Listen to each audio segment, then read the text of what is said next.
我将爱情电影排段位，我猜想每个人心中都有自己的一席之地。虽然电影传达的内容不能当作人生价值作为参考，但有些抒发的内核或多或少都会在我们人生中扮演成矗立彼岸的灯塔，指引我们在这条蜿蜒曲折且无尽头的道路上，或是幸福，或是迷茫。遇到这部电影之前，我时常讲自己很讨厌那些可乐遇上薄荷糖式的激烈爱情。可爱情的本质难道不涵盖那些激荡化碰撞而偶然间摩擦出的热烈火花吗？当舒缓平静的温水遇上略带酸涩感的柠檬，那股子味蕾传来的新鲜劲儿，难道也不值得用一生来习惯且精细回味？和大多数俗套的肥皂剧开篇一样，来大城市谋求生路的穷小子罗宾，一眼就被宴会上清新脱俗的富家千金安娜惊艳的迷失了心窍。和他一起的朋友看出了端倪，理智的跟他劝说，最好不要打这个女孩的歪主意，他的父母绝对不会允许一坨污秽染指他们精心培育的碧玉。如果因此丢掉他好不容易努力磕碰出来的大好前途，就太不值当了。朋友的话虽然逆耳，但对于罗宾来说确实是好言相劝。可他骨子里就不是一个喜欢被规矩束缚的人，越是被定义不可能的事，他越是希望用结果来求证。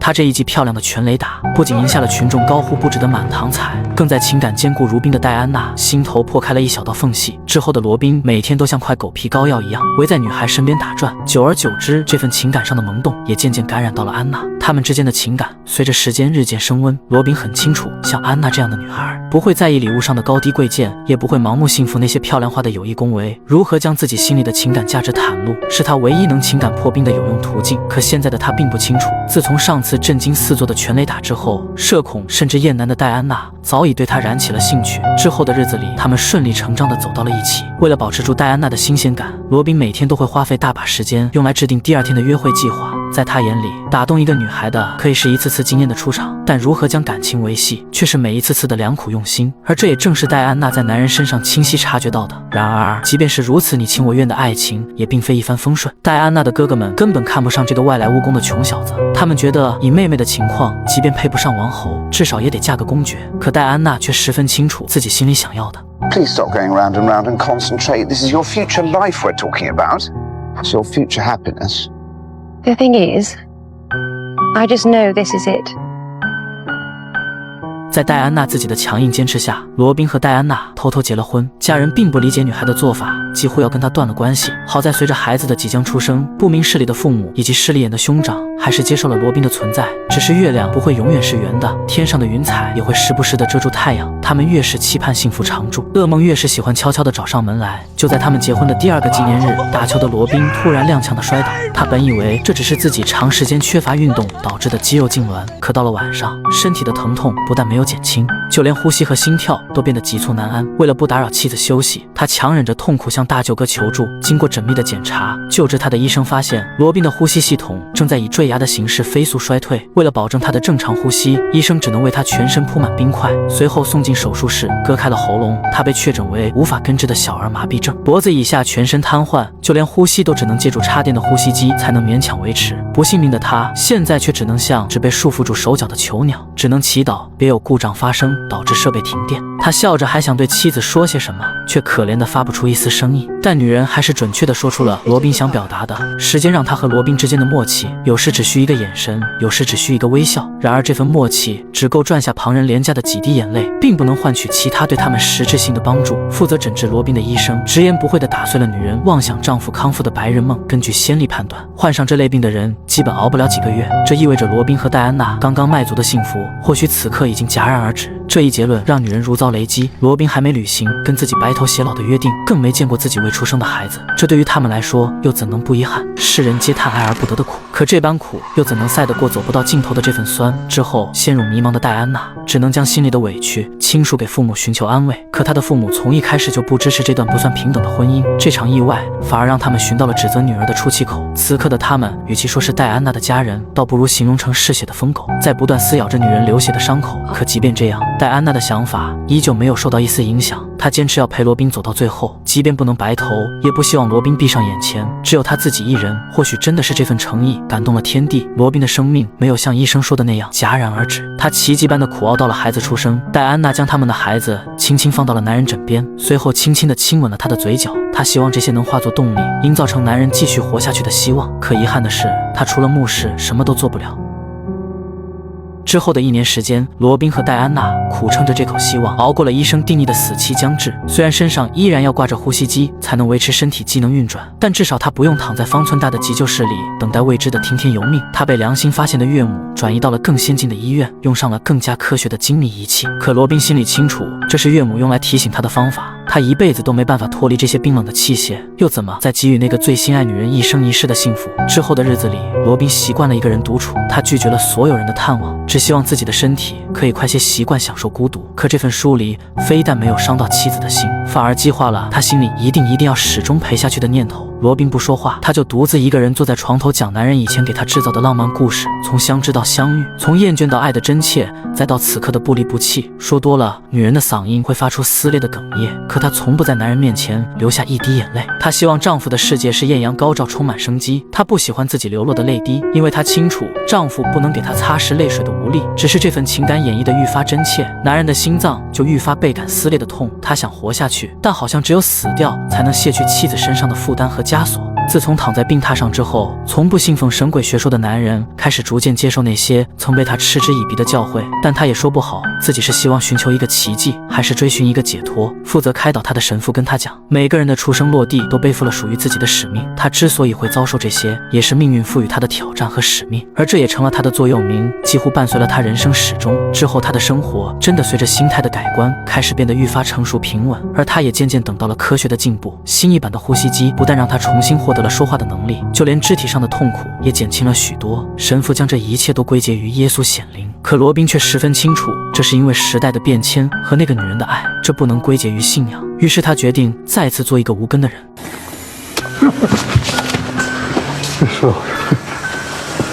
I'll be on my way. 他不屑再用这种方式来填补内心的空缺。接下来的人生，他不会再有任何信仰，只专注于自己的妻子和还未长大的孩子。之后，他向妻子提出想要回家静养的想法。本以为妻子会毫不犹豫地拒绝，但他还是小看了妻子和他的羁绊。他不仅答应了丈夫的请求，还花费了7000英镑，在郊区买下了一栋别墅。医院出于道德问题，拒绝给他们办理出院手续，他就干脆买通管理人员，私自将丈夫转移。可最后一刻，医院的管理者还是及时赶到，阻止了他们。他本身就是受人之托，想要按住罗宾，再加上道德观念的认知，让他觉得罗宾只要出门就是必死无疑。可罗宾已经没有了任何顾忌，如果今天出门就必须死，那他又有什么可畏惧的？这段话如同惊雷般震慑到了院长的灵魂。他第一次在一个病人眼睛里看到对死神的无所畏惧，这不免让他钦佩。但拿人钱财替人消灾的事，又让他不得不始终扮演恶毒的狠角儿。You'll be dead in 2 weeks.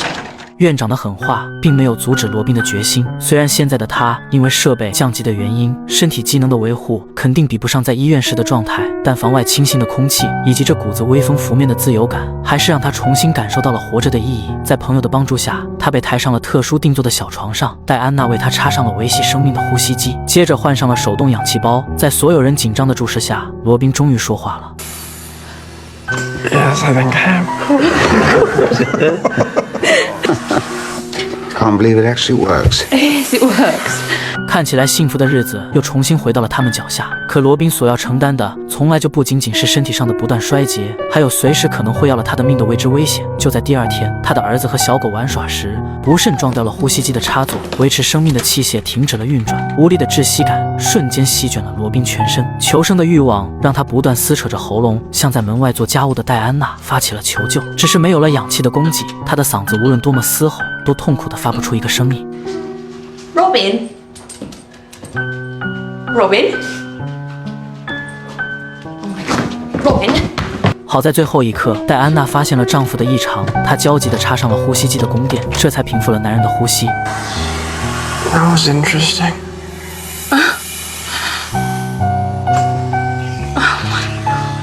这次意外的发生让戴安娜意识到，光是时时刻刻陪在男人身边，只不过是避免意外发生的皮毛。她必须找到一种能让罗宾自己求救的有效方法。于是他拜托父亲的教授朋友帮他出个主意，而男人只是看过罗宾的情况，就想到了一个极有效果的方法。既然罗宾除了脖子以下全身瘫痪，那就干脆利用他还能微微转动的脑袋。在他的思考下，人类第一代急救呼叫铃就此诞生。他完美避开了罗宾身体的缺陷，只需要脑袋左右摆动就能发出求救信号。这个仪器的存在，让戴安娜一直悬着的心终于放下了一半，而罗宾也因为认识到了这个教授改变了本应该就此沉沦的命运。在妻子悉心的照料下，罗宾的精神状态越来越好。他不仅没有像医院管理员说的那样最多活2个星期，反而产生了一种想要打破命运束缚的好奇之心。他一直在思考如何可以摆脱这张破床，去太阳底下晒晒太阳。突然他看到了儿子推动的婴儿车，他瞬间想到了一个改变世界的惊人灵感。他当即请来了之前帮助他的老教授，将自己联想的灵感说给他听。于是在2人的通力合作下，世界上第一台附带便捷式呼吸机的轮椅正式诞生，而罗宾也亲自尝试，成了第一个吃到苹果的人。当然他们的科研也并非只为了满足自己。在住院期间，罗宾认识了很多和他一样饱受病魔折磨的病友。他曾问过那些病友一个问题：如果上帝可以满足他们一个愿望，那他们当下最渴望的是什么？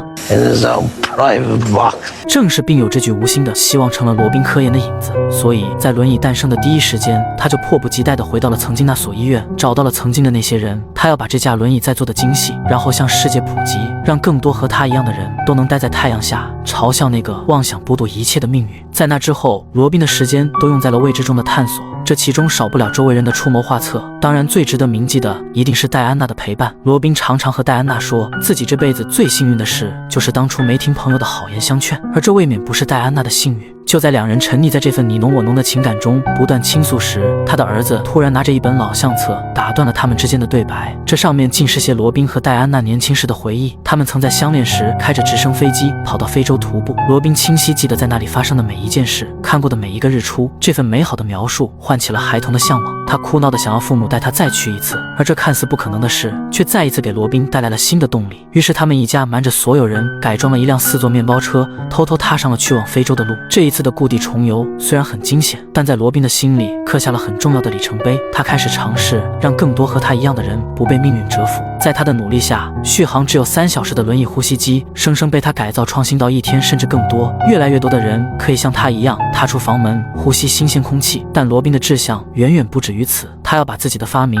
向世界普及。于是在这之后，他和戴安娜开始了接连不断的世界周游，只为了能找到一个靠谱的投资商。但不幸的是，在旅游过程中，他的呼吸机意外发生了爆炸，他们只能依靠手动供氧的方式来维持罗宾的生命。好在心态上的改变让罗宾已经丢掉了曾经的浮躁，他开始花费更多的精力尝试享受着短暂的安宁。在等待救援期间，他会跟每一个路过帮助他的好心人讲述自己和戴安娜的故事，这是他引以为豪的故事，也是他想分享给每一个人的美好。或许正是这份心态，让上帝都不想再对他进行考验。在修好呼吸机之后，他接下来的旅程变得异常顺利，不仅很快找到了愿意资助他的合作方，还成功给自己的发明申请到了发明专利和各个国家的福利政策。越来越多的人在他的努力下脱离了冰冷的病榻，他渐渐成了这个小圈子的英雄，用自己残缺的身躯创造了独属于这个世界的红利。当然他并不会因此得到满足，接下来的日子他继续投身到了新产品的科研中。他成了残疾人基金会的形象代言人，开始各地的发表演讲，去向那些健全人普及关于他们这群人的心理和关爱支持他们的方法。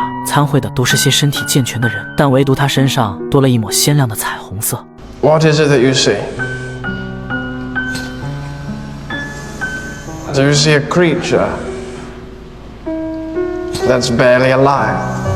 Or do you see a man that's escaped the confines of the hospital walls? Now, when I first became paralyzed, I wanted to die. But my wife wouldn't let me. She told me I had to live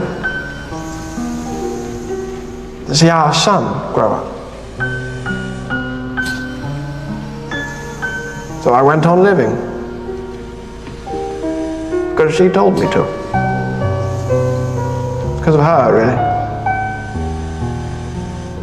With her, I've accepted the risk of dying because I don't want to just survive.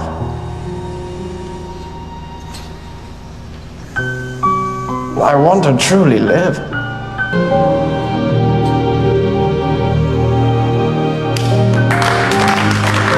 罗宾的演讲打动了现场在座的所有人，就像他一直宣讲的，她的存在不是告诉这个时代有奇迹，而是在创造这个奇迹。她很感谢这一路上对她不离不弃的人，当然最感谢的是那个一直陪在她身边的她。她希望能和更多人去改变这个世界，因为这个世界每往前进步一下，她就存在更多的可能。多陪自己的妻子，哪怕1分多1秒。之后，她用了8年时间奉献在了科研和对抗病魔上，妻子和儿子成了她最坚实的后盾。她帮世界创造了一个又一个奇迹。但还是那句话，月亮没办法永远是圆的，她的生命也无法像一个正常人健康长存。由于常年佩戴歌口式呼吸机的原因，她的颈部变得比普通人要脆弱很多，这让她的身体每况日下。直到这一天晚上彻底崩塌，抑制不住的伤口让她的血液开始四处迸溅。他们都很清楚，属于罗宾的传奇或许已经来到了最终章，即便戴安娜心里有着万般不舍，他们也都明白这一切是时候结束了。这一次，他们和当初一样，不需要语言就能明确对方想说的表达。于是，戴安娜找来了罗宾所有的亲朋好友，筹备了一场欢快的离别派对。她知道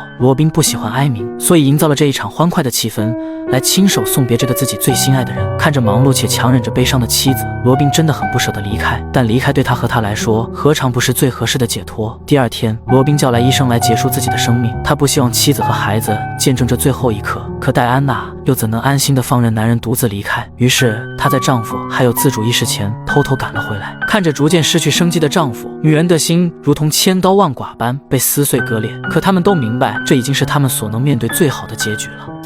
You've given me a wonderful life. It wasn't quite what you expected.